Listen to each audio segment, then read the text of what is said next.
Muy buenos días con todos y todas ustedes. Mi nombre es David Lobatón, soy asesor legal de la Fundación para el Debido Proceso de los Estados Unidos y hoy día tengo el placer de presentar la quinta y última sesión del seminario permanente que hemos tenido las últimas semanas, y hoy día el seminario permanente se llama El Derecho Humano al Agua y a la Libre Determinación, y hoy día en esta sesión presentaremos un interesante informe sobre los derechos de los ríos, informe que ha sido publicado por el Cyrus Van Center y otras organizaciones internacionales el 2020. Quiero también mencionar, antes de darle la conducción del evento a mi colega Rodrigo Llanes, que este seminario virtual permanente ha sido coorganizado por la Oficina del Alto Comisionado de Naciones Unidas de México, por Indignación, por el CEPSIS del UNAM, por SEMDA, por el CRIPS y ciertamente por la Fundación para el Debido Proceso. Sin más, dejo en uso de la conducción y moderación de esta sesión a Rodrigo Llanes. Rodrigo, adelante, por favor. Sí, muy buenos días a todas y todos. Bienvenidos a esta última sesión de esta fase del seminario permanente sobre el derecho al agua y a la libre determinación de los pueblos indígenas, donde se han abordado, entre otros problemas, la grave crisis que se vive en términos del acceso al agua y el saneamiento en el mundo, particularmente en los países del sur global, y sus implicaciones para hacer efectivo el derecho al agua y al saneamiento. También, como comentaba anteriormente David Lobatón, hoy se comentará un informe, también se han abordado otros dos informes en este seminario, uno de ellos sobre los cenotes, la forma en que le llamamos en la península de Yucatán a las dolinas, ¿no? Esta formación muy particular en territorios kársticos, ¿no? Que pueden entenderse como pozos subterráneos de agua, ¿no? Que son la principal fuente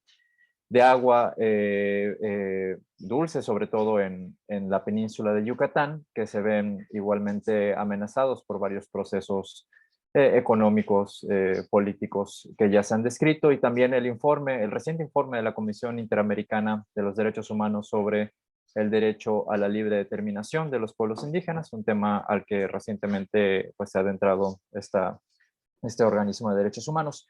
El día de hoy pues contamos con la participación especial de invitado experto de Todd Kreider, a quien me voy a permitir presentar muy brevemente porque la semblanza y el currículum es muy largo.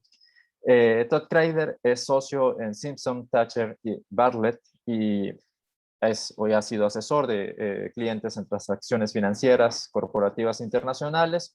Particularmente ha centrado su trabajo en transacciones en América Latina y España. Como podrán darse cuenta, habla muy bien español, entre otras lenguas, ¿no? En portugués y francés. Por su trabajo ha sido reconocido por Chambers Global y Chambers Latinoamérica como líder en diversos campos que tienen que ver con transacciones financieras, pero aquí lo que me gustaría destacar, sobre todo para este evento, es su labor en actividades pro bono, una de ellas ya mencionada por David Lobatón en el Cyrus Van Center of International Justice, y también en el Lawyers Council for Civil and Economic Rights of the Americas. Particularmente quisiera destacar dos puntos, a reserva de que en la sesión vayamos comentando otros. Todd Kreider fue asesor legal en la Comisión Interamericana de Derechos Humanos en el caso de Aguastinyi contra Nicaragua, uno de los casos emblemáticos, ¿no? En la jurisprudencia del sistema interamericano, por la novedosa interpretación del derecho de propiedad como un derecho de la propiedad comunal de los pueblos indígenas y tribales, ¿no? Que ha dado pie a ha abierto una puerta importante para la defensa del territorio desde la jurisprudencia del sistema interamericano y desde luego más allá de este sistema de derechos humanos, ¿no? Se ha vuelto un referente para la fundamentación del derecho al territorio. Y también recientemente, y esto se puede consultar en la página del Cyrus Van Center, un amicus elaborado por James Anaya, el ex relator especial sobre derechos de los pueblos indígenas de las Naciones Unidas, que contó con el apoyo de nuestro expositor principal del día de hoy, ante la Corte Constitucional de Ecuador sobre el derecho a la consulta previa de pueblos indígenas, sobre todo ante las afectaciones que concesiones mineras tienen en sus tierras. Y en este caso, la Corte concluyó que las acciones del gobierno de Ecuador habían violado los derechos constitucionales de las comunidades indígenas a la consulta previa, libre e informada.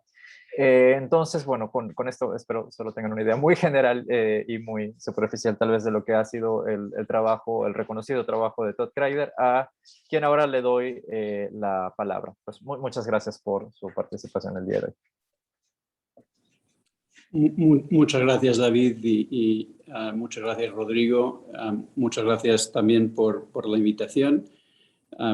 Como notarán, como indicó Rodrigo, hablo español, lo hablo un poco con acento de la península, por haber tenido la buena suerte, a pesar de ser estadounidense, de vivir en ese país durante algunos de mis años de niñez. Además, tengo la tremenda suerte de estar casado con una peruana y con suegra que habla quechua de la sierra. Entonces, me siento parte, si me lo permiten, del mundo suramericano y, bueno, obviamente en concreto del Perú. Hoy les estoy hablando de Sao Paulo, pero normalmente mi base es en la ciudad de Nueva York.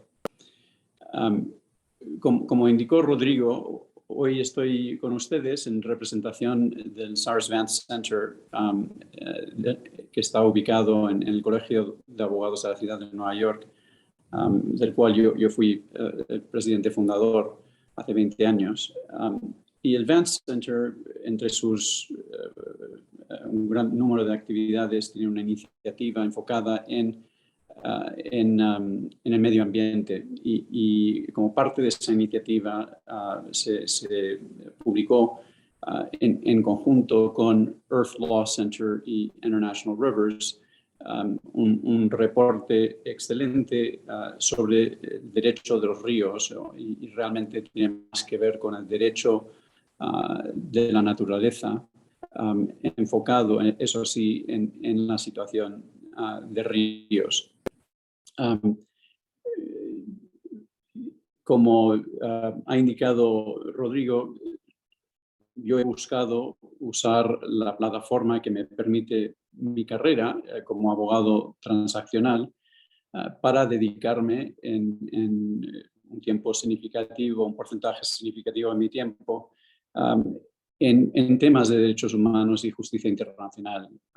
Y dentro de ese campo me ha tocado o he tenido la suerte de participar en un número importante de casos relacionados con los derechos de pueblos indígenas, derivados en parte de una amistad muy estrecha con Jim Anaya, incluyendo además del caso de Agostini y el reciente caso del AMPUS que escribimos en el caso de Sinangoe en Ecuador. Pasé varios años trabajando en el caso del lote 192 en el Perú, como parte del grupo de asesores intentando negociar remedios al daño ambiental y correcciones por parte del gobierno que se traducieron finalmente en dinero destinado para esa región. Ese trabajo lo hice como Vice Chair de Rainforest Foundation, que conocerán muchos de ustedes. Antes fui presidente, pero es una organización dedicada precisamente al medio ambiente y los pueblos indígenas. Quisiera hablar un momento sobre la crisis global que tenemos en términos del medio ambiente. A pesar de ciertos logros en ciertas áreas, el mundo continúa degradándose. No sé si ustedes recuerdan una historia que nos contaban de niños, que era la historia de los 3 osos. Y hay una niñita que por lo menos en inglés se llamaba Goldilocks, no sé cómo sería en español, pero esta niñita está en el bosque y encuentra una casa, se mete y no hay nadie, y hay pues una sopa, 3 sopas, y uno está muy caliente, el otro está frío y el otro está justo como debería ser. Y después encuentra sillas muy duro, no lo suficientemente, y el otro justo como debería ser. Y finalmente una cama, y resulta que estos pues son la casa de los 3 osos. Vuelven y le encuentran a la niña dormida en la cama que está justo como debería ser.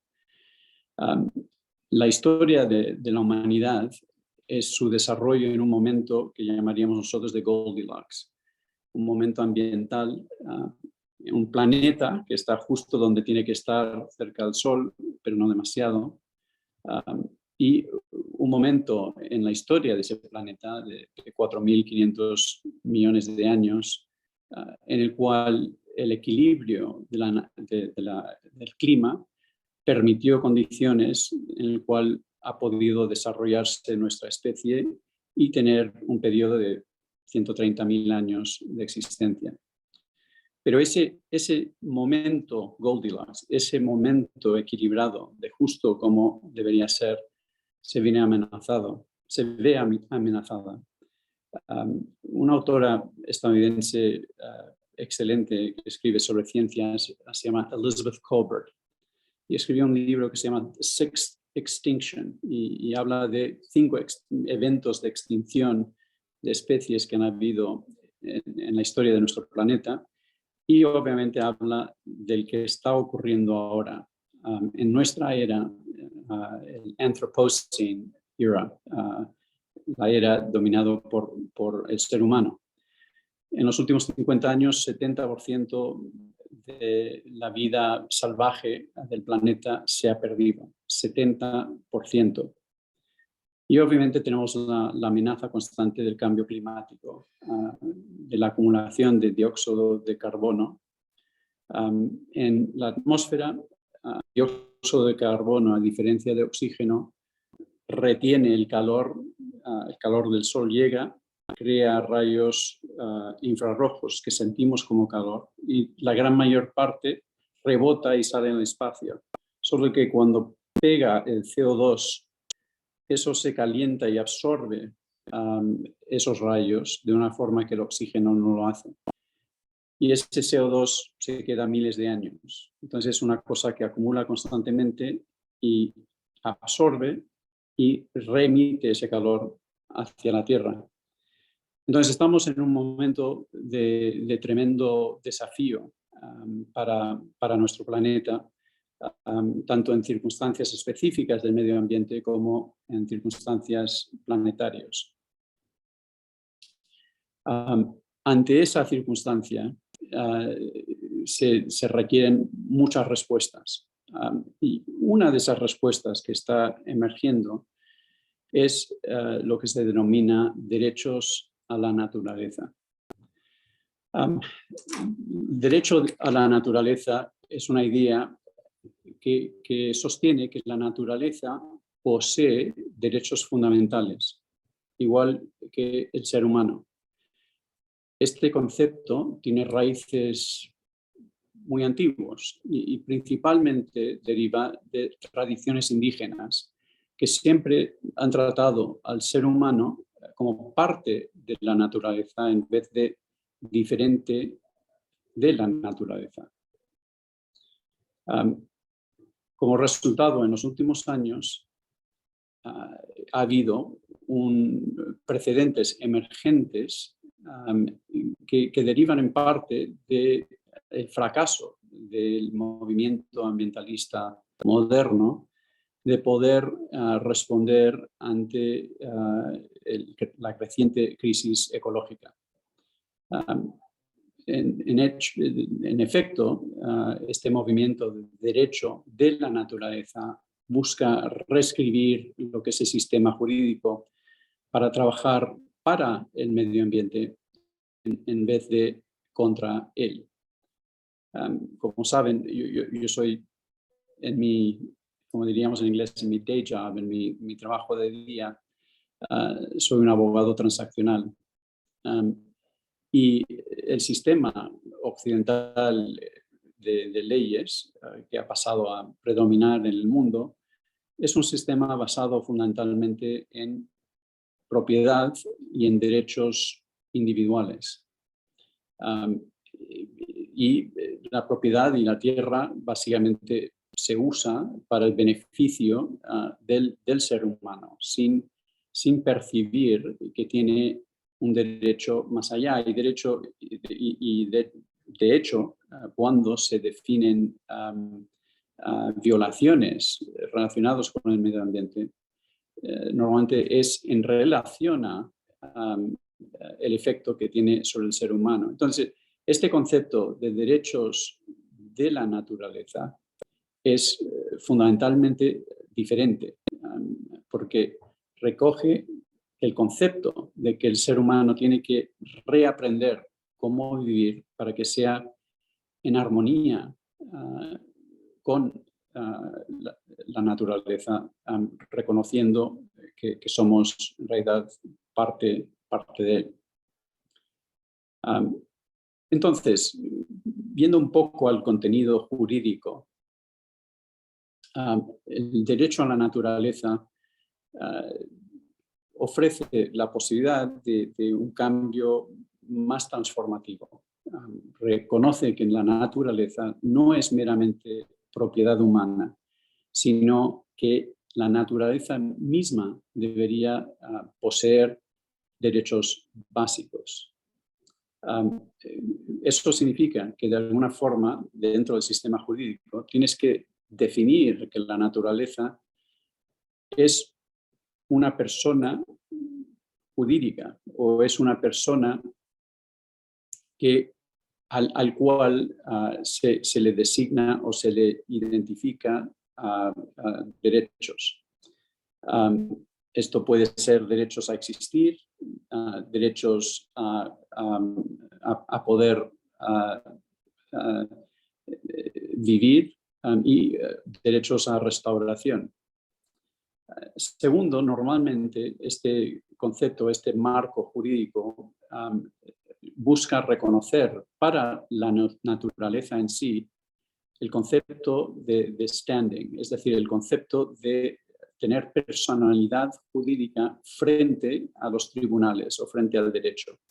Sin ello, o sin una forma de ser reconocido, la naturaleza, pues obviamente no tiene forma de hacer valer sus derechos.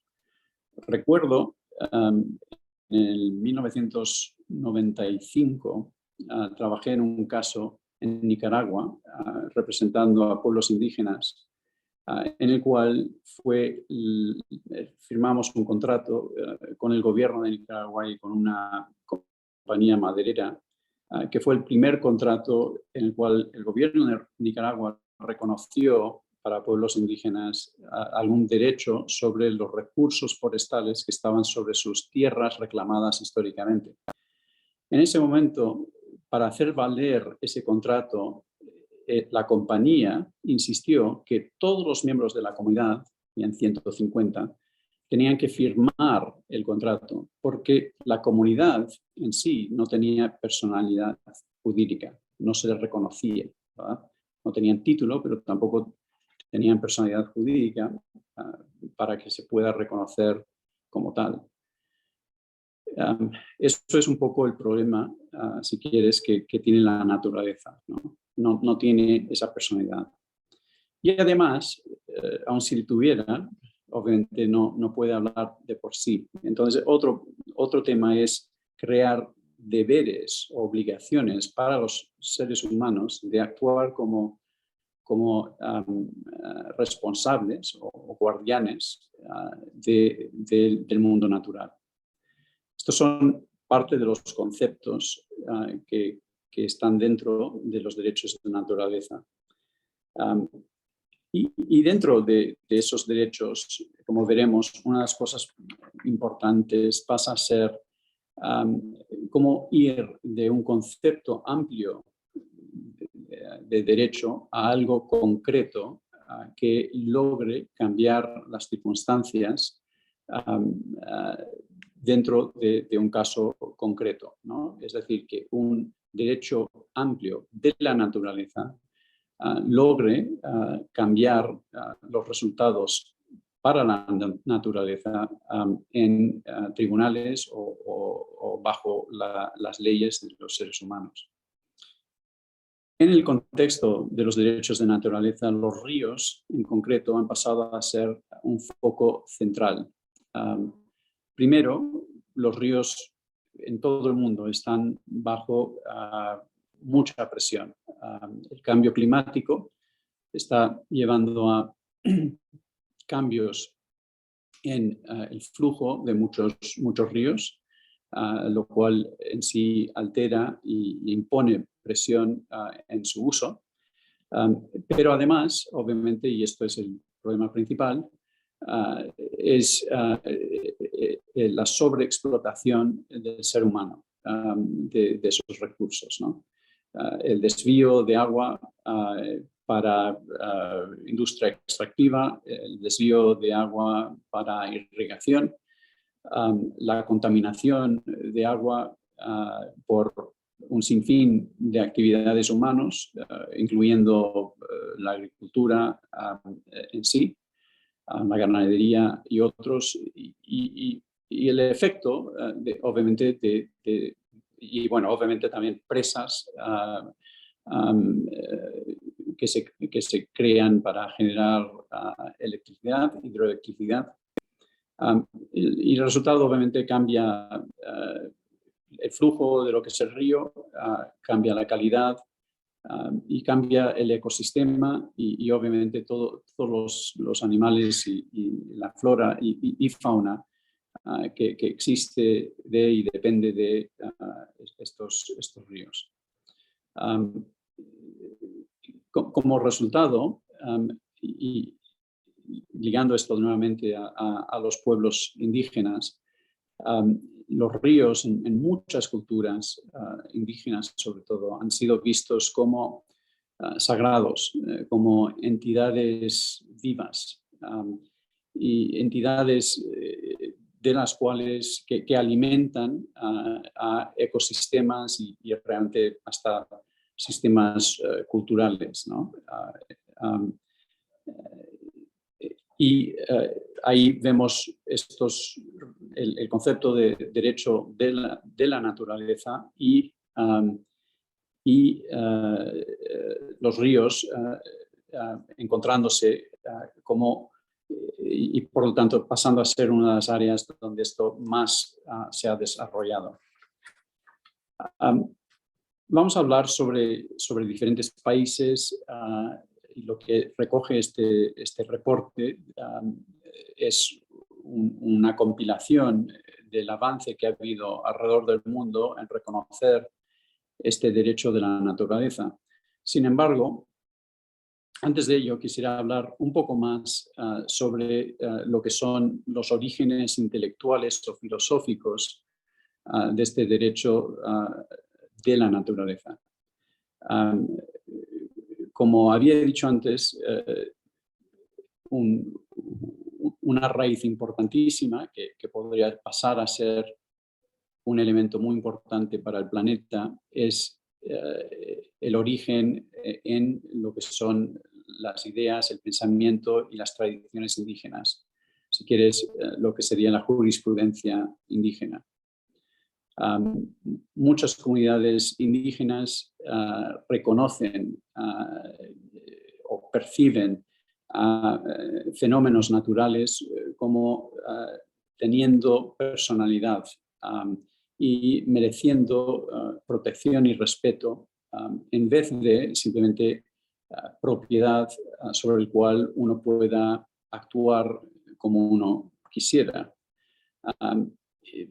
Estos sistemas filosóficos, espirituales, indígenas, muchas veces identifican al ser humano como parte de un orden natural invisible más amplio, en vez de los reyes de ese ambiente. Estos conceptos se ven en múltiples culturas. Los Maori en Nueva Zelanda hablan de responsabilidad de cuidado en vez de pertenencia. En Sudamérica, en la tradición quechua, existe el Sumak Kausai y obviamente el Pachamama andino, la idea de naturaleza como personalidad y teniendo derechos. También vemos aspectos dentro de las tradiciones intelectuales occidentales. Un filósofo que yo he estado leyendo mucho recientemente es Baruch Spinoza, un judío español portugués nacido en Holanda, y él enfocaba sus ideas como que la naturaleza en sí era el Dios, ¿no? No Dios como creador, es decir, un agente divino, sino que la naturaleza era el creador simplemente por la agencia de la naturaleza en sí.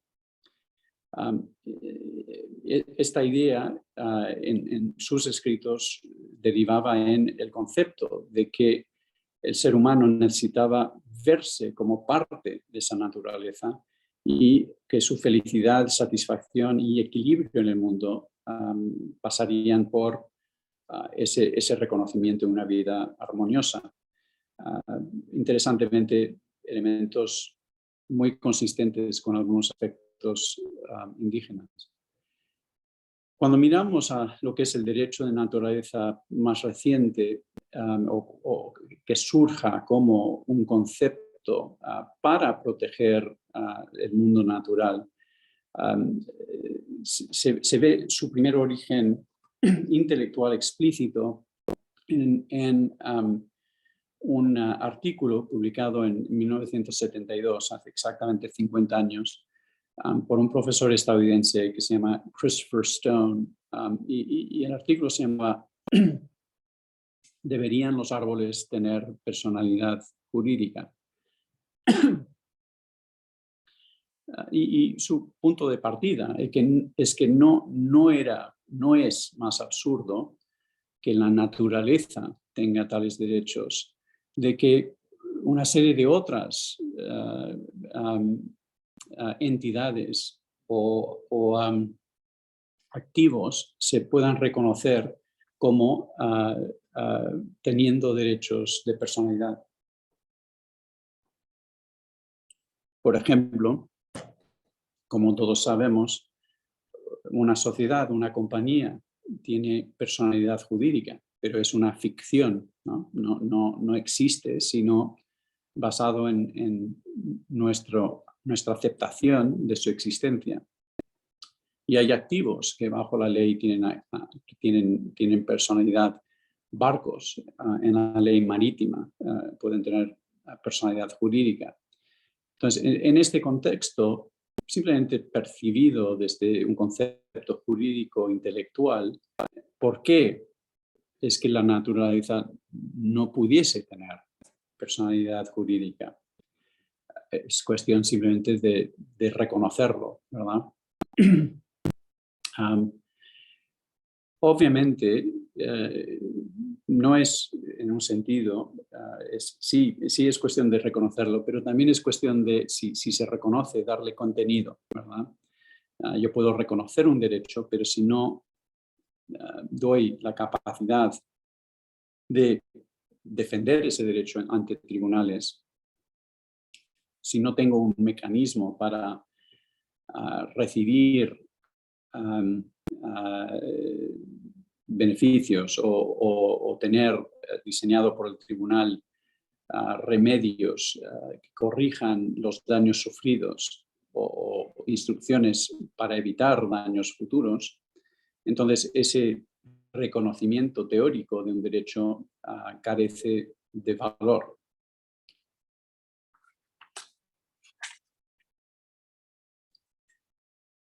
Entonces, vamos a pasar a hablar sobre casos casos específicos. Y antes de hacerlo, dos ideas que creo que vale la pena enfatizar. Primero, es el reconocimiento de que hoy día los derechos de la naturaleza son verdaderamente un fenómeno creciente y mundial, ¿no?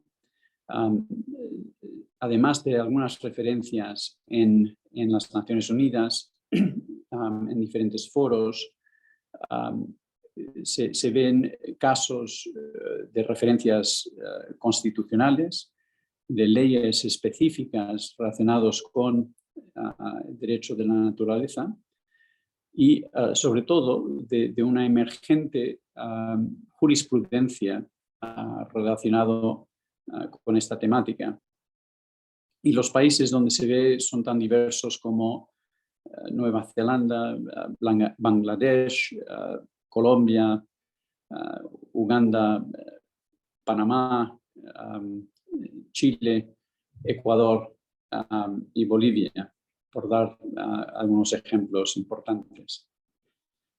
El segundo punto es que también hay emergente un esfuerzo o una tendencia que se puede percibir de desarrollar contenido sobre lo que significa o lo que puede efectuarse bajo un concepto de derechos de naturaleza.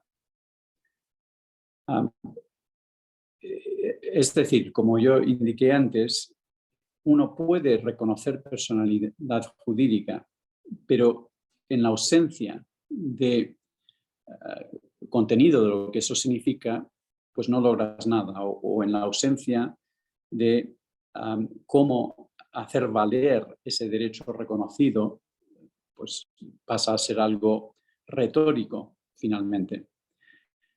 Lo que se ve emergente es un modelo que principalmente se ve en Nueva Zelanda y en Colombia, que ahora vamos a hablar en un poco más de detalle, en el cual los tribunales o la legislatura diseñan remedios o formas de proteger el medio ambiente o la naturaleza, como estamos diciendo, y en este caso específicamente los ríos, causando la creación de cuerpos o personas que se ven responsabilizadas de supervisar y cuidar del río y la integridad de su ecosistema. Esta formulación permite mucha promesa hacia futuro como modelo, ya que obviamente la naturaleza requiere de personas que tienen voz por ella. Y muchas veces estos cuerpos o estas comisiones se ven asesorados por grupos de expertos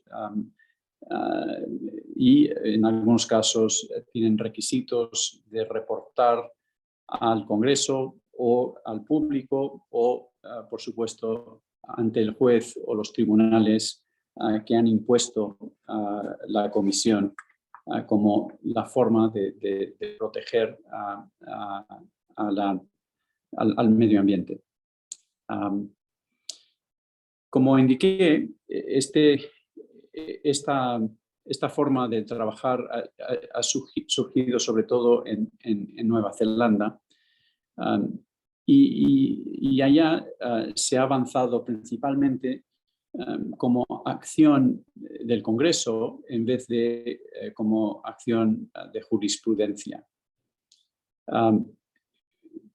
Un caso emblemático se trata del Urewewa ecosistema y data del 2014 y es una parte de una negociación relacionado con un sistema de ríos y una zona considerada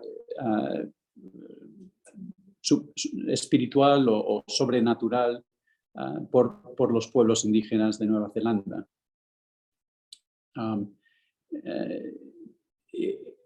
En este acuerdo que se llegó en el 2011, después el acto de Congreso fue en el 2014, se reconoció la personalidad jurídica del río. Y después, en el 2012, hubo un acuerdo que reconocía lo que era el marco de trabajo en este tema. Finalmente, la ley que se promulgó indica que el río es una personalidad jurídica con todos los derechos, poderes, deberes y obligaciones responsables de una persona natural. No da a cualquier persona el derecho de demandar en protección, sino crea una entidad que actúa para proteger el medio ambiente. Como indicamos, esto pasa a ser un modelo potencialmente efectivo para ir implementando estos remedios.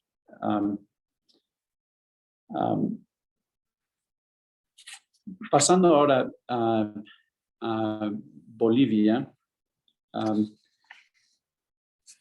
Un segundo. En Bolivia se ha usado más también, al igual que Nueva Zelanda, leyes que han promulgado conceptos sobre la madre tierra, uno del 2010 y otro del 2012. Y esto explícitamente reconoce que la madre tierra o como dice la ley, el Pachamama, es un sistema dinámico, vivo, y parte de una comunidad indivisible de todos los sistemas vivos, interrelacionados, interdependientes y con un destino común. El Pachamama se considera como sagrado y de acuerdo a, como dice en la ley, la cosmovisión de las naciones y los pueblos originales y comunidades. De ahí, en el 2012, se promulgó otra ley indicando una definición más holística, más completa, reconociendo el concepto de summa causae como una alternativa al capitalismo y basado en una visión indígena que enfatiza el aspecto complementario y armonioso y la importancia de equilibrio con el Pachamama y los seres humanos. Sin embargo, a pesar de existir estas leyes más de 10 años, han habido muy pocos casos de su aplicación.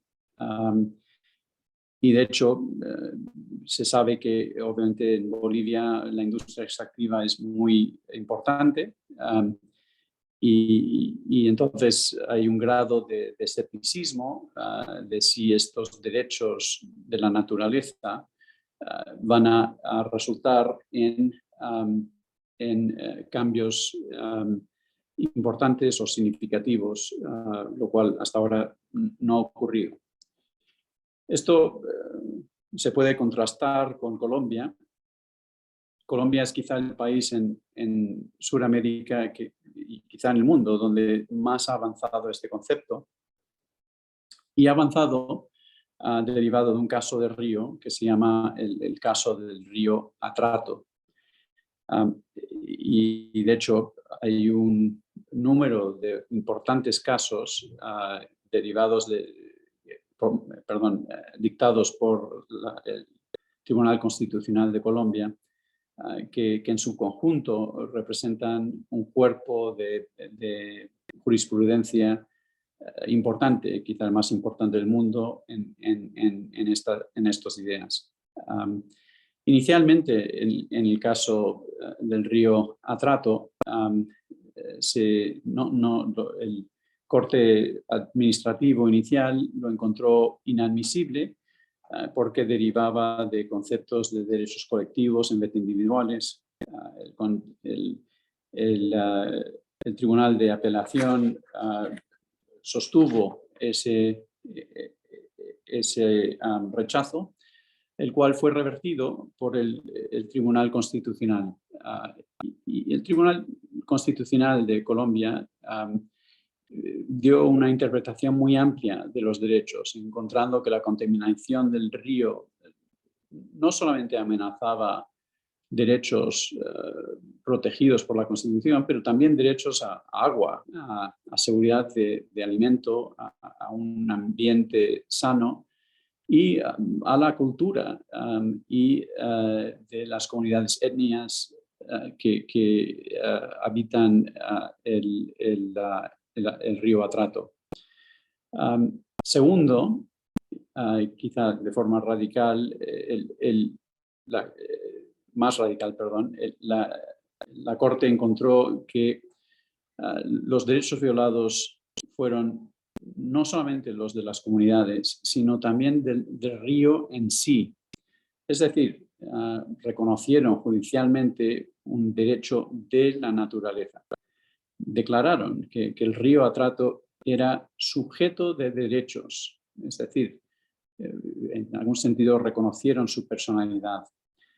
Y quizá un movimiento de un concepto de ley enfocado en el ser humano a un concepto más amplio y más respetuoso y más consistente con conceptos tradicionales indígenas.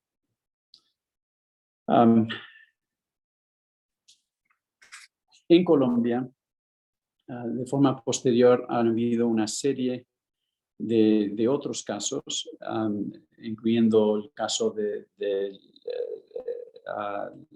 la Amazona, el caso del río Cauca, y en cada caso se fueron desarrollando remedios, es decir, órdenes judiciales que establecen cómo se debe proteger el derecho de naturaleza que se había reconocido.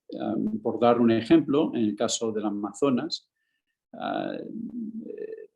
el Corte Supremo promulgó que el gobierno, en conjunto con las comunidades, debería formular planes en corto, mediano y largo plazo para reducir la deforestación. El gobierno con las comunidades afectadas debería desarrollar un pacto intergeneracional, un concepto que me fascina, con intención de reducir deforestación, emisiones de CO2, etcétera, reconociendo que hay una obligación a generaciones futuras, ¿no?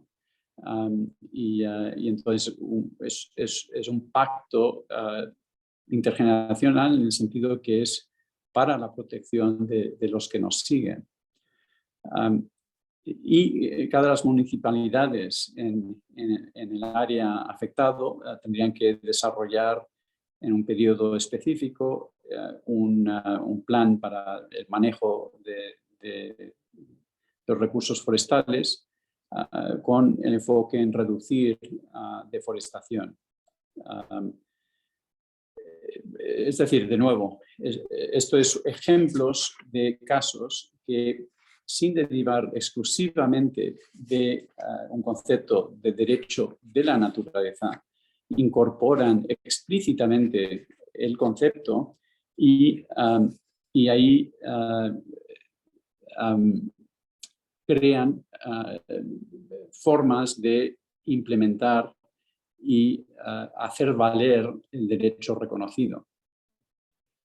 Entonces, en resumen, el ejemplo colombiano es uno en el cual se ha desarrollado judicialmente sin mucha indicación o actividad por parte del Congreso o los legisladores.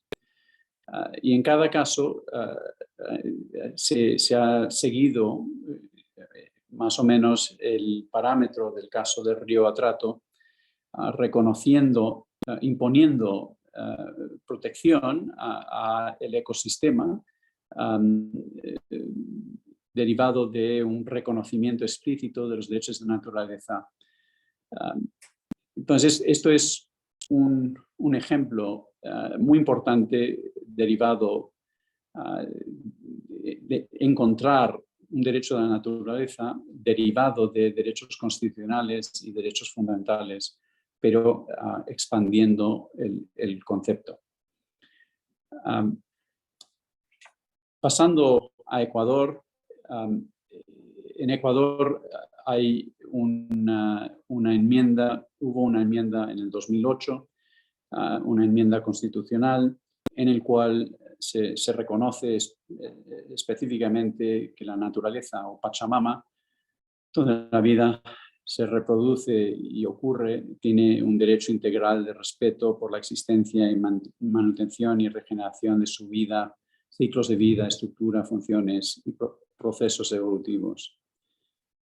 Y que todas las personas, comunidades y naciones deben actuar sobre las autoridades públicas para ejercer los derechos de la naturaleza.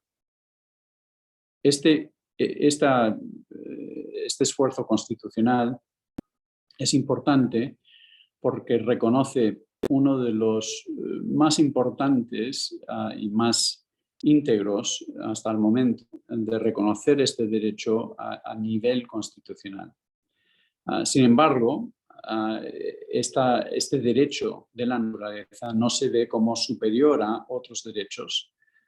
No tiene primacía sobre otros derechos que pudiesen existir, como la de propiedad. Ahora sí, en el caso Sinangoe, que se dictó hace un mes, en el cual el profesor Anaya entregó un amicus brief, la decisión también citó este derecho y esta cláusula de la Constitución que reconoce este derecho de la naturaleza. Esa decisión obviamente favorable a los pueblos indígenas afectados y un esfuerzo de protección del medio ambiente. En Brasil estos conceptos están mucho menos desarrollados. Sin embargo, en el 2019 hubo un caso relacionado con un pájaro que había estado preso mucho tiempo, en el cual el tribunal reconoció la existencia de este derecho y la necesidad de enfrentar nuevos valores ecológicos que reconozcan la integridad de la naturaleza y la posición del ser humano dentro de la naturaleza en vez de superior a la naturaleza. En los Estados Unidos, desgraciadamente, hay muy poco avance. Ha habido un número importante de esfuerzos a nivel municipal y ha ocurrido a nivel municipal simplemente porque ha tenido poca o ninguna oportunidad seria de ocurrir tanto a nacional o a nivel de los estados. En gran parte ha ocurrido a nivel municipal en respuesta a el fracking, que como saben es la extracción de gas natural de la tierra mediante explosiones y bueno, inyectar agua forzadamente bajo la tierra. Y este proceso, como quizá no sea sorprendente, con frecuencia genera contaminación de lo que es el subsuelo, el agua subsuelo, y puede generar terremotos. Bueno, muchas veces genera terremotos por el impacto que tiene. Son terremotos más en esa zona, pero genera terremotos. Entonces, municipios afectados por esta industria han pasado estas leyes municipales que enfatizan este concepto de derecho de la naturaleza con un esfuerzo de limitar el fracking. Sin embargo, cuando esas leyes municipales van al nivel de tribunales del Estado, en general no han podido lograr sus objetivos y las actividades de otra forma autorizadas han proseguido. Bueno, quisiera un poco cerrar mis comentarios con unas breves observaciones finales. Primero, viendo este concepto de derecho de la naturaleza o derecho de río, uno percibe, por supuesto, su potencial, percibe su potencial de corregir conceptos, digamos, occidentales demasiado ligados a derechos de propiedad o derechos del ser humano, pero sin reconocer la interrelación de la vida y recogiendo principalmente y alimentándose de conceptos indígenas para esta corrección histórica. Sin embargo, visto simplemente de la perspectiva de abogacía, y si me permiten, de abogado de negocios y transaccional, carece el concepto de mucha precisión. Es un concepto muy amplio y carece de contenido que permita aplicarlo de una forma predecible. Es decir, cómo se miden y cómo se equilibran los derechos de un ecosistema versus el uso que uno puede hacer de porciones de ese ecosistema.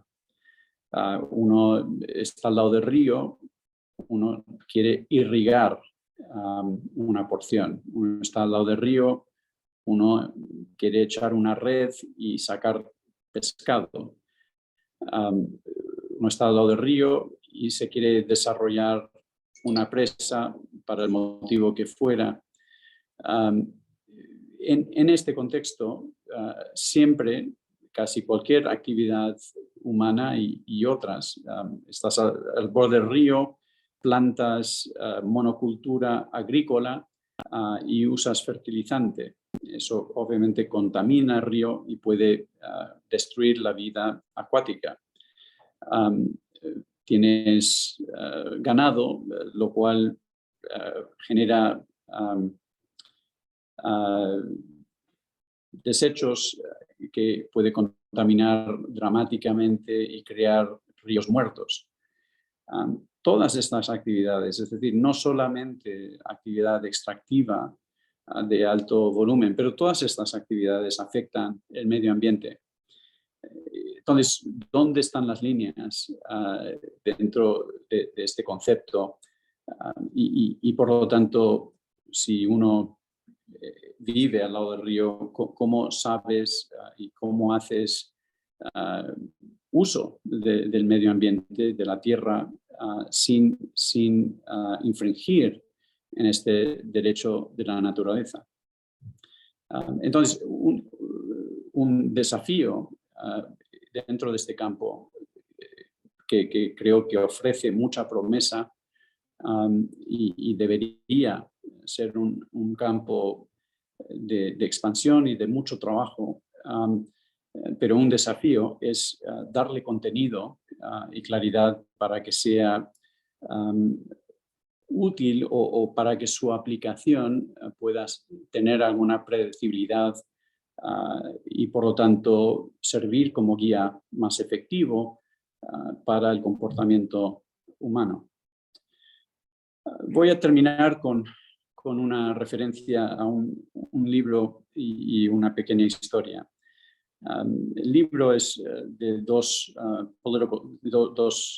escritores sobre ciencia política, Darren Acemoglu y Robinson. Y el libro se llama ¿Por qué fracasan las naciones? Como ustedes saben, ha habido muchas teorías de por qué una nación es rica, otra es pobre. Geografía, muchas veces ha habido personas que argumentan cultura, tecnología, recursos naturales. Todo esto es parte de las razones, pero estos dos señores argumentan, para mí muy persuasivamente, que también, y bueno, perdón, también hay otras teorías que serían dialécticas, ¿no? Como teoría marxista de desarrollo y una dialéctica que en teoría se está siguiendo, y hay dialécticas parecidas derivadas de conceptos tecnológicos. Pero estos dos señores ponen el énfasis en la agencia humana, es decir, que seres humanos y muchas veces individuos humanos tienen mucho efecto en lo que pasa a ser su cultura y de ahí la forma que su país o su región se desarrolla. Y bueno, por supuesto hay muchísimos ejemplos, sin ir más allá, hoy día el señor Putin, la guerra que sufre esa región del mundo y por lo tanto no solamente el empobrecimiento, sino todas las consecuencias que se están generando alrededor del mundo como consecuencia. Es una persona, pudo haber actuado de otra forma, pero las consecuencias son reales. Para mí eso significa que la historia de la humanidad y la historia del planeta no está escrito. Es algo que está contingente, que depende de lo que pueda ocurrir y en un sentido real depende de lo que nosotros podamos hacer. La última historia es una historia favorita mía, que son un grupo de mujeres en el siglo XIX, en 1880, reunidas en la ciudad de Nueva York. Y su objetivo era asegurar el voto para la mujer, cosa que no se obtendría en los Estados Unidos por varias décadas aún. Y una de ellas, que es reconocida como una de las líderes del movimiento, dijo, mira, algunos se preguntarán qué pueden lograr 4 mujeres reunidas en una sala juntas. Pero la realidad es que no se ha logrado nada en la historia de la humanidad que no empezara con unas pocas personas reunidas juntas y discutiendo y buscando solucionar.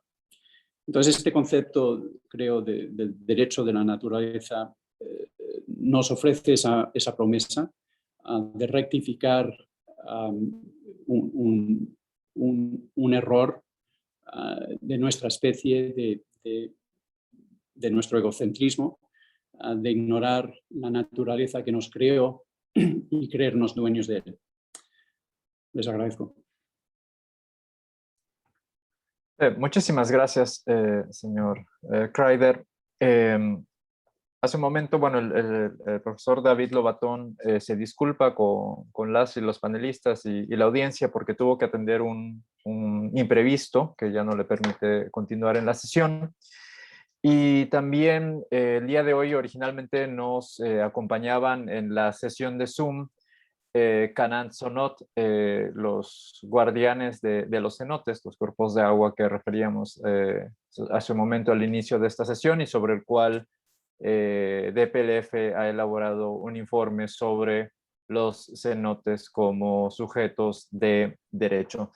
Le agradecemos la conferencia, creo que ha sido un interesante repaso sobre y un recordatorio sobre la magnitud de la grave crisis ambiental que atravesamos, una genealogía también del movimiento de los derechos de la naturaleza, algunos antecedentes filosóficos e intelectuales y un panorama comparativo y de algunos casos que nos anuncian muchas de las dificultades para el ejercicio, ¿no? el reconocimiento y posteriormente el ejercicio de los derechos de la naturaleza. Yo no quisiera tomar más tiempo la palabra. Tenemos, bueno, originalmente estaba programada la participación de José Clemente May, uno de los integrantes de Canaan-Sonot, pero justamente debido a estas labores de defensa, tuvieron que atender otros compromisos por esta labor y nos proporcionaron un breve video que a continuación se proyectará, que me parece es menos de 2 minutos, con unas palabras dirigidas al público. Doroteo House, el directivo de Canaan-Sonot de Común, y realmente me da mucho gusto que ustedes realmente están preocupados también como nosotros, y gracias a esta lucha que hemos iniciado 6 años, ¿no? Aquí está. Entonces nosotros nos organizamos para que realmente podemos defender lo que no hacen los del gobierno, las dependencias del gobierno, porque las dependencias del gobierno no le interesa esta resistencia que estamos haciendo, porque ellos están más en su favor de las granjas que saben ellos que van a contaminar con su tipo de trabajo esas dependencias como los cerdos. Por eso a ellos no les gusta esta resistencia, pero nosotros estamos haciendo esta resistencia. Lleva los 6 años para que realmente demostremos que sí tenemos la razón, que el daño que ellos ocasionan, ellos no les interesa, no lo están fijando los gobiernos, tanto como estatal como federal. Por eso nosotros estamos muy agradecidos a todas las personas que ahorita nos están apoyando, nos están luchando juntamente con ellos para defender el agua. No hay otra cosa más sagrada, el agua. Por eso sabemos muy bien que los gobiernos son pasajeros, por eso no les interesa, nosotros no somos pasajeros, ya estamos todo el tiempo, hasta allá vamos a morir, por eso hay que defender lo que no saben ellos, defender que es el agua. Muchas gracias, y eso es lo que puedo decir. Gracias.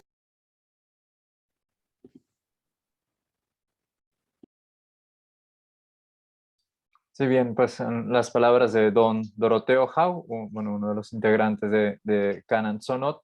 Y justamente, bueno, antes de leer, comenzar a leer algunas de las preguntas y comentarios para el panel, creo que un aspecto fundamental de trabajar en la relación conceptual entre derechos de la naturaleza, derecho al agua y derechos de los pueblos indígenas, o incluir la mirada intercultural, es que justamente, como ya bien expuso el señor Kreider, pues solo pensando en el caso de la península de Yucatán, ¿no? Los nombres que hay para lo que llamamos naturaleza, ¿no? Por ejemplo, la selva media o el monte, ¿no? Como el cash o los cenotes o sonot, en la lengua maya no se reduce únicamente a recurso natural, no se reduce únicamente a mera vegetación o solo un líquido, ¿no? O incluso solo eso no significa lo que desde el español, desde el inglés y desde otras lenguas puede verse únicamente como un bien material que puede ser, por ejemplo, privatizado o consumido, ¿no? Sino que entra en relación con otras entidades naturales y también sobrenaturales. Entonces, incluir la perspectiva de derechos de los pueblos indígenas, sin duda alguna, nos amplía muchísimo más nuestra concepción del mundo, lo que entendemos por él, y probablemente también lo que podemos entender por los derechos. Y bueno, ahora leo algunas de las preguntas, tal vez no nos alcance a atender todas, pero vamos en orden. Pregunta, ¿existe la posibilidad de establecer el concepto de delito o crimen hídrico? Esto porque en México, en específico en la zona de Cuatro Ciénegas, Coahuila, se está extrayendo o robando el agua de este tipo de ecosistemas para producir alfalfa para vacas y producir leche. Y aquí también creo que de la mano, aprovecho también para hacer una mención, que así como se reconocen derechos, ¿no? Como a la naturaleza, ampliando lo que podemos entender, lo que se necesita para una vida digna, no solo para los humanos, sino para todos los seres que habitamos este planeta. Por ejemplo, anteriormente se ha acuñado el concepto de genocidio y con todas las implicaciones y los retos, los desafíos legales, morales, políticos que esto implica, pues está el tema también de el ecocidio, ¿no? Y que van surgiendo conceptos para ver cómo tratar las limitaciones que tiene el derecho ambiental actualmente para proteger la naturaleza. Entonces, creo que puede ir de la mano esta idea de la posibilidad de establecer el concepto de delito, crimen hídrico, junto con el ecocidio. Si les parece bien, señor Kreider, leo 2 o 3 preguntas para ver si se entrelazan y quiere dar respuesta o prefiere pregunta y respuesta. No, como tú quieras, Rodrigo, como te parezca a ti, como tienes las preguntas, como te parezca mejor. Bien, hay una segunda pregunta. Bueno, el primero es sobre el concepto de delito crimen hídrico. Una segunda pregunta respecto a ese derecho que tienen los grupos indígenas a la naturaleza. ¿Cuál es la percepción que tienen como especialistas sobre el movimiento para que el Tren Maya se detenga y no pase por lugares que señalan grupos que afectarían cenotes y naturaleza? Asimismo, contra las granjas porcícolas en Yucatán hay un movimiento en contra por la contaminación del manto freático, sobre todo porque son municipios donde se encuentran. Esto creo que podemos discutirlo en el panel, tal vez. Y una tercera pregunta, ¿cómo resolver técnicamente el dilema del derecho humano al agua si esta es escasa y en el futuro se estima aún más escasa y con una mayor demanda por el crecimiento, por el creciente incremento poblacional? Entonces, creo que por el momento podría, si quiere comentar algo sobre estas dos cuestiones, sobre el delito o crimen hídrico y los dilemas del derecho al agua cuando esta es cada vez más escasa y con mayor demanda. De acuerdo. Bueno, primero creo que, como bien dices, Rodrigo, esas dos preguntas están muy ligadas, ¿verdad? El desvío del agua, que en cierto contexto se pudiese potencialmente caracterizar como crimen hídrico, deriva de la escasez del agua, ¿no? Y como bien has observado, este es un problema creciente derivado de contaminación en general y el sobreuso de los recursos que existen y por supuesto del cambio climático. Esta área es una que en mi entender, deriva principalmente de leyes que pueden ser nacionales o, en mi país, por ejemplo, varían estado por estado, ¿verdad? Y en muchos lugares pasan a tener un contenido muy específico, sobre todo en países y en zonas que tienen agua limitado. Sea porque se han definido sobre el tiempo una división del uso de agua basado en un entendimiento comercial o que esas costumbres se han traducido a leyes que gobiernan el uso de agua. Entonces, en algunos lugares, obviamente, se cobra por el agua y hay limitaciones específicas de cuánto uno puede extraer durante el traspaso del río a través de una tierra hacia otra. Esto es un área que se teme pueda conllevar guerras entre naciones en el futuro. Específicamente hay una controversia creciente relacionada con el Nilo, que por supuesto es fundamental en la cultura egipcia y alimenta y cultiva un pasar muy productivo en términos de agricultura, pero que a la vez es en una zona desierta. Es decir, que depende plenamente del paso de ese río que tiene orígenes en las alturas de las montañas de África. Y lo que está ocurriendo es un mayor y mayor desvío y mayor uso mediante presas del potencial hidroeléctrico en los países que subiendo el río, ¿no? Y eso, pues obviamente está generando una crisis internacional en esa zona del mundo. Hay otras zonas como el Mekong River que se están viendo dramáticamente alteradas. El Mekong River es en Vietnam, su salida, pero pasa por Camboya y otros lugares. Y los cambios dramáticos afectan a decenas o 100 millones de personas, ¿no? Números elevadísimos de seres humanos, sin hablar de los ríos en la India, ¿no? Entonces, todos estos temas, mi punto, y voy a dejar de hablar, pero mi punto en estos temas es que el uso de ese recurso hídrico de por sí, en mi visión, debería responder y determinarse mediante leyes locales, es decir, regionales. ¿Por qué? Porque la realidad de agua y sus necesidades varía muchísimo dentro de un país de acuerdo a la región y su naturaleza. Y entonces esos pasan a ser temas que creo que necesitan una solución, por decirlo así, más jurídica o legislada dentro de cada región.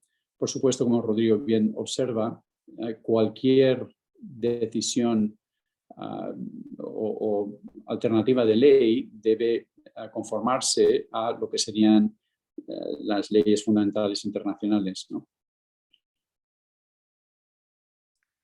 Sí, muchas gracias. Hay un par de preguntas más. Una es, ¿cómo cree usted que el régimen constitucional actual sobre la propiedad estatal del territorio, que considera los elementos de la naturaleza como bienes públicos, impide o posibilita el reconocimiento de los derechos fundamentales de la naturaleza? Hay otra pregunta que creo que va en una línea similar. Esta es por la concepción de la propiedad del territorio como bien público. Otra pregunta es si se puede apelar al mismo tiempo derechos fundamentales de los humanos, como el derecho al medio ambiente sano, y la defensa de los derechos fundamentales de la naturaleza. En una misma argumentación jurídica se pueden apelar a ambos derechos. ¿Y cuáles son los instrumentos legales internacionales que podemos utilizar para la defensa de los derechos de la naturaleza? Si algunos de ellos son vinculantes. No sé si quiere comentar algo al respecto y tendríamos después otra pregunta. De acuerdo. Bueno, el tema de la referencia a la ley constitucional, yo no tengo conocimiento, no sé de qué país estamos hablando, de México. En ese sentido, en todo caso... Es probable que sí. Sí, no indican aquí el país o la persona desde dónde escribe, sí, porque no solo de México sí nos están viendo. Okay. Bueno, sí. A ver, el tema constitucional me parece una buena pregunta, ¿no?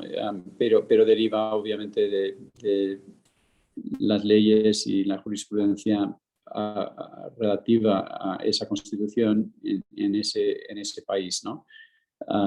Entonces, excede mi limitada competencia. La pregunta sobre derechos fundamentales del ser humano y el derecho a la naturaleza me parece excelente. Y de hecho, si uno mira la jurisprudencia emergente en relación a un derecho de la naturaleza invariablemente también menciona derechos fundamentales del ser humano, ¿no? Derivados de los conceptos amplios de derechos humanos y el medio ambiente. Entonces, derecho a un medio ambiente sano, derecho a agua, derecho a elementos necesarios para tener una vida y poder ejercer lo que serían los derechos fundamentales humanos. Entonces, sí pueden actuar y con frecuencia actúan en su conjunto.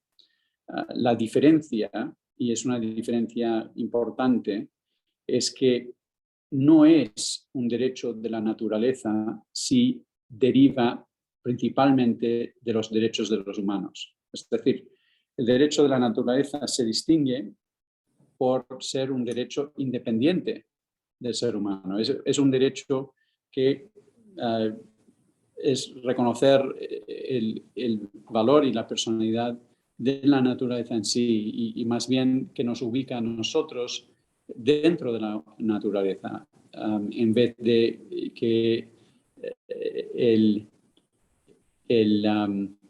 la importancia de la naturaleza derive simplemente de nuestro uso de él, ¿no?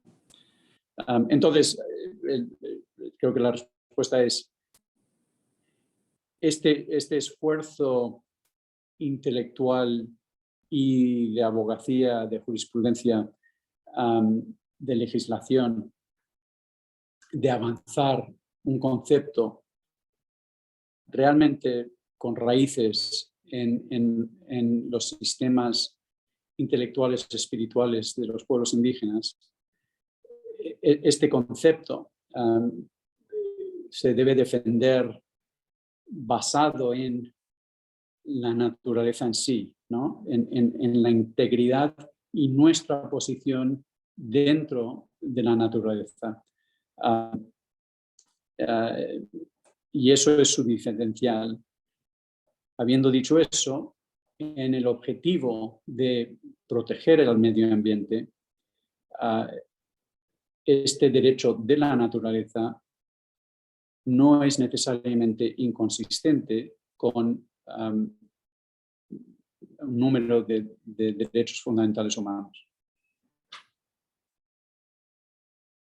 Sí, muchas gracias. Y bueno, para cerrar, hay una última pregunta que me parece que ha sido como una pregunta omnipresente en todo este seminario, que es que la dejo abierta ya por el tiempo que tenemos, porque ya debemos de cerrar, pero creo que puede quedar sobre la mesa y tal vez a lo largo del seminario ha sido respondida de varias formas, que es de qué manera el reconocimiento y la aplicación de los derechos de la naturaleza podrían afectar o fortalecer el derecho a la autonomía, al territorio y al uso preferente de los recursos naturales, ¿no? Parece que pues justamente, como bien lo documenta en el informe o en el reporte de los derechos de los ríos, ¿no? Esta genealogía del derecho, del movimiento de los derechos a la naturaleza tiene varios antecedentes, no solo los pueblos indígenas, pero ciertamente está en sintonía con muchas de las formas en las que pueblos indígenas conciben lo que es la naturaleza. Señalaban como sistemas vivos, ¿no? Por ejemplo, en la segunda sesión con Samantha Collí, en su informe de los derechos de los cenotes, se subrayó esta idea o la teoría de los sistemas vivos, ¿no? Entonces, en gran medida, este movimiento pues fortalecería las demandas por libre determinación de los pueblos indígenas, ¿no? Porque una forma de tutelaje o de guardianía sería justamente con la participación activa de los pueblos indígenas, ¿no? No tendría sentido reconocer derechos de la naturaleza, de ríos, de cenotes, de selvas, que habitan pueblos indígenas sin la participación de estos, ¿no? Entonces, en principio deberían ir de la mano. Agradezco muchísimo al señor Todd Crider por su excelente conferencia y para cerrar le doy la palabra a Katia Salazar, ella es directora ejecutiva de la Fundación para el Debido Proceso y que nos dará las palabras de cierre del seminario. Muchas gracias, Katia. Gracias, Rodrigo. Gracias, Todd, por tu excelente presentación. De verdad que ha sido muy interesante escucharte el día de hoy. Seguramente, bueno, ya lo sabes, David te ha contado, pero para recordarte a ti y a los colegas, a los amigos que hoy día nos escuchan, ¿no? DPLF tiene un programa sobre recursos naturales y derechos humanos, ¿no? Que tiene como, digamos, objetivo principal identificar cuáles son como las herramientas del derecho internacional que nos pueden ayudar o pueden ayudar a los pueblos indígenas a la defensa de su tierra y el territorio. Y por muchos años trabajamos el derecho a la consulta previa, a la consulta y el consentimiento previo, libre e informado, y más recientemente nos hemos involucrado mucho en el derecho a la libre determinación, siempre, como digo, tratando de identificar estas herramientas que desde el derecho internacional pueden servir para la defensa de la tierra y el territorio. No hay duda que el derecho o los derechos de la naturaleza y todo digamos, todas las posibilidades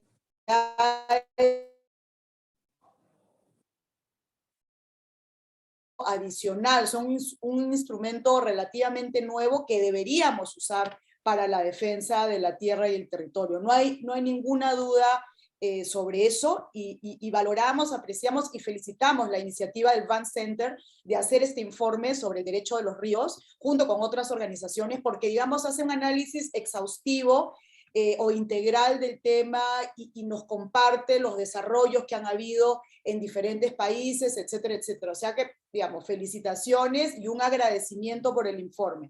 Ahora, por supuesto, el gran reto, el gran desafío es hacer este derecho o hacer que este derecho se ejecute, se ejercite, ¿no? Y para eso, bueno, las cortes son los lugares, los primeros lugares donde deberíamos acudir para hacer efectivo este derecho. Hay avances importantes en la región. Personalmente pienso que los avances que ha dado el Tribunal o la Corte Constitucional Colombiana son muy buenos y siempre la justicia constitucional colombiana irradia, ¿no? a las otras justicias constitucionales de la región.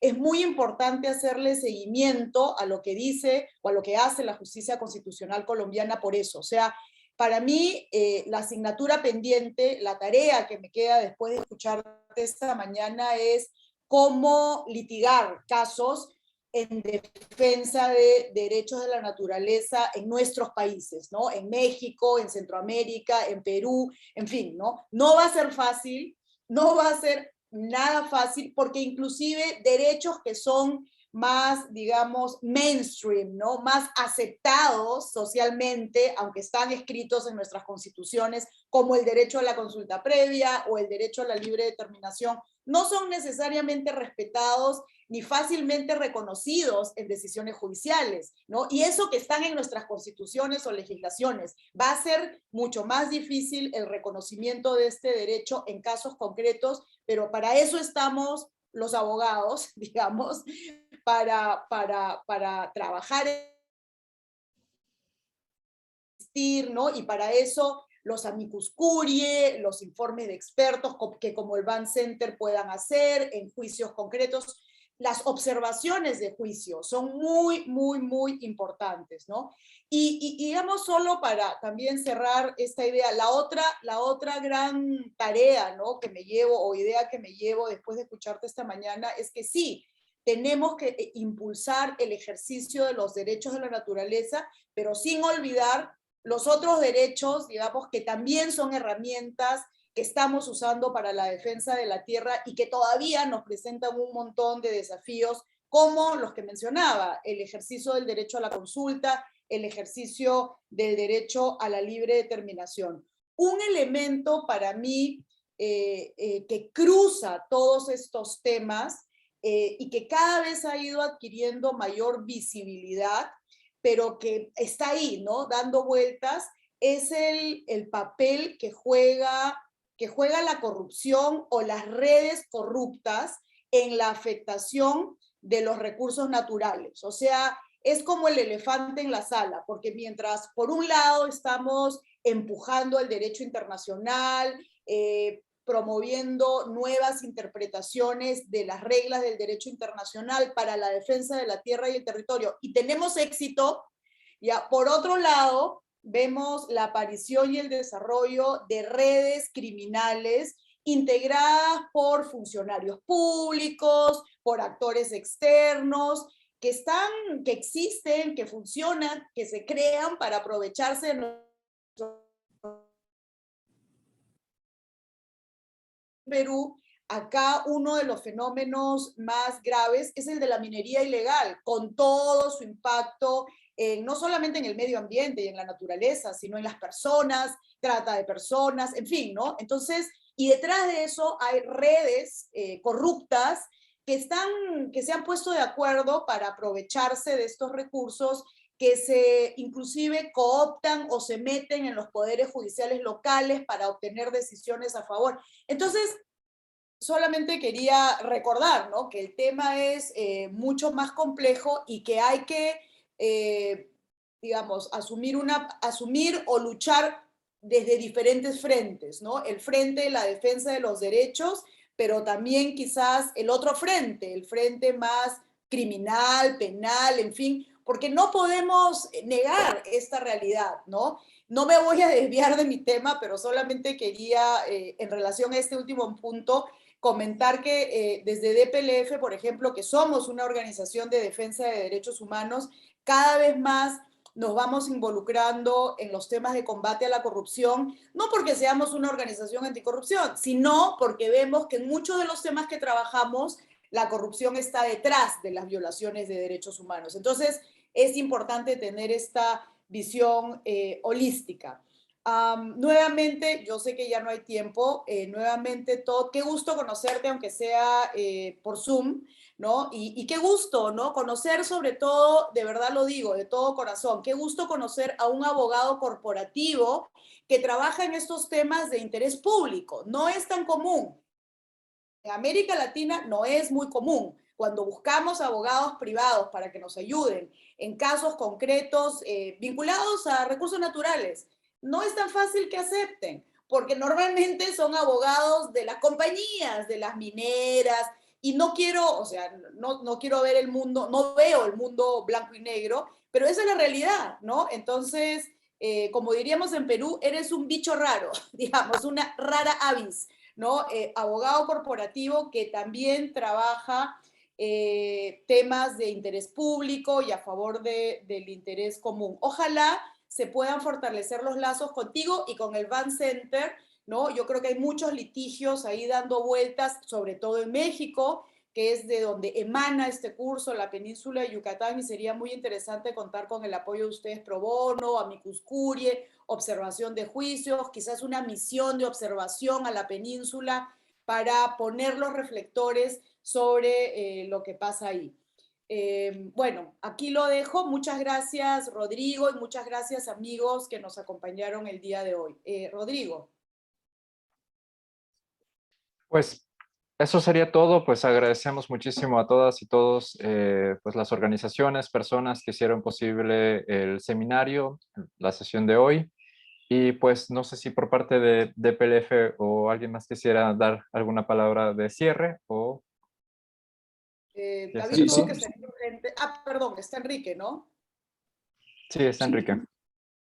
¿Enrique? Sí, Katia, bueno, de mi parte solamente agradecer a todos y a todas las personas que nos estuvieron acompañando. Próximamente desde el programa que mencionó Katia, estaremos anunciando otras actividades en el marco de la defensa de la naturaleza y de los cenotes en la península de Yucatán. Muchas gracias. Pues muchísimas gracias entonces. Y bueno, señor Crider, iba a decir una palabra. Sí, solo para cerrar, agradecerte tus palabras, Katia. Yo sí creo que hay más y más abogados que son corporativos que quieren ayudar y es cuestión de identificarlos y bueno, deberíamos hablarnos en ese tema porque sé que en Lima en concreto hay personas con mucho interés obviamente un gran despacho a veces tiene conflictos de interés que son realidades, pero aún así es un compromiso creciente e importante. Y creo que muy efectivo en términos de encontrar aliados, ¿verdad? Que necesitamos todos, porque los desafíos, como bien mencionas, son enormes. Tu énfasis sobre el impacto de la corrupción es muy correcta. Afecta esto a todos los niveles y bueno, de hecho, desde el Vance Center acabamos de sacar un reporte importante sobre esfuerzos anticorrupción en la región, que les sugeriría a su revisión. Y bueno, por último, muy bienvenido lo que sean los contactos. De hecho, cuando acepté esta invitación en su origen era en parte porque iba a ser en Mérida, una ciudad que me encanta y hace mucho tiempo que no estoy. Y obviamente por la oportunidad de conocerles a ustedes en persona y como consecuencia desarrollar vínculos, conversar, porque invariablemente de ahí surgen proyectos conjuntos y iniciativas. Entonces espero que, aún no habiendo podido ser esta vez, pueda ocurrir en el futuro. Muchas gracias. Muchísimas gracias, pues al menos pues tienen la invitación extendida y abierta para Mérida, para organizar algún evento similar, porque como ya han señalado, pues esta es una discusión que entre organizaciones de la sociedad civil, desde fundaciones, bueno, como organizaciones como DPLF, y la academia también se ha estado impulsando, ¿no? Entonces, pues muy bien, pues ahora sí, muchísimas gracias a todas y todos, a todas las personas que asistieron, están en el Zoom, a Karen, que está con todo el trabajo técnico tras bambalinas aquí haciendo posible esto, y bueno, a quienes escuchan y pues que se cuiden y que estén muy bien. Pues muchas gracias y que tengan buen día.